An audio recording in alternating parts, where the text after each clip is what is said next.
All right, I'll go ahead and start. Thanks everybody for being here.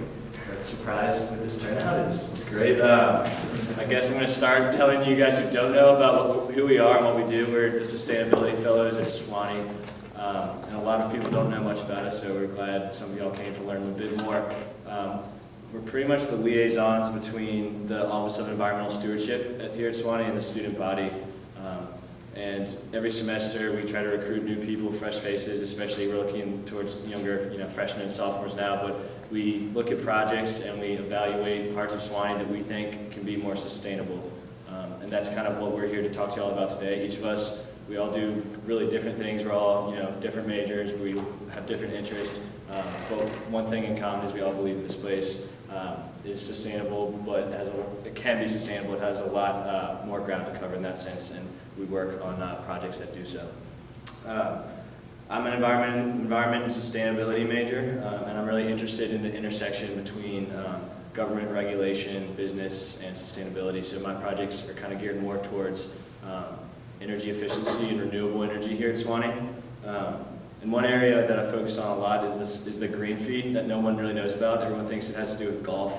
It's a $10 charge on your student account every year that people think goes to like the golf course or something, but it actually generates about $20,000 that can and should be used for sustainability-related projects. In the past, it's gone towards the TVA Green Power Switch program and funded student trips to Haiti, but the problem with this, while these are great causes, we really want to see the sustainability fee being used for student engagement, increased visibility and transparency, so students know that, while it's only $10 they're paying every year, it's going to something they can see and they can actually participate in. So what I'm proposing to the administration is I'm working on a white paper, and we're going to try to create an online portal based off of William & Mary, University of Texas, and Appalachian State's kind of online portals that'll allow anybody who, if they need $1,000 to work on a project, or if they think they can do something great with even more than that, to write a proposal and get that reviewed and actually be able to carry out this project with the student funds instead of, us paying TVA and no one really understanding, what these renewable energy credits are doing. We're seeing something tangible and visible right on campus.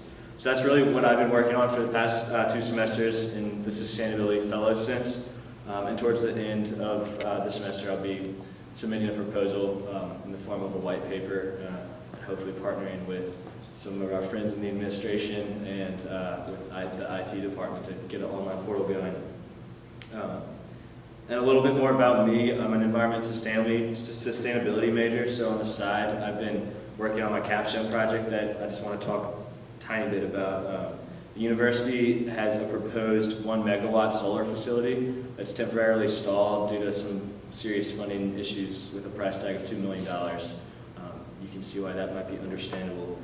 But I conducted research on what motivates people to choose renewable energy, in specific solar, in the context of Sewanee. And some of I found out a lot of information about the people in our community, but I really looked at it in more of like a partisanship context, like a left versus right, and what motivates people in that sense.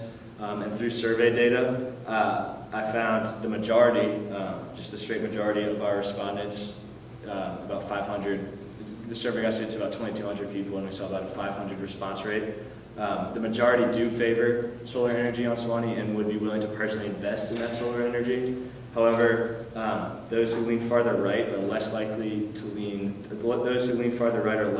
favor solar than their left-leaning counterparts. And also those who lean right favor solar for different reasons. And those different reasons have to do with cost savings, is the primary motivating factor for a right-leaning person to choose renewable energy. If you look at someone who's more liberal, you'll see them favoring it for environmental and health-related benefits, which is pretty interesting. And you really need to understand that when you're selling, when you're selling a $2 million project to the university community, you need to understand what motivates people and how to advertise and market that project. So that's pretty exciting. That's just a little bit of the exciting information I found from my research. And with that, I'll turn it over to Darby.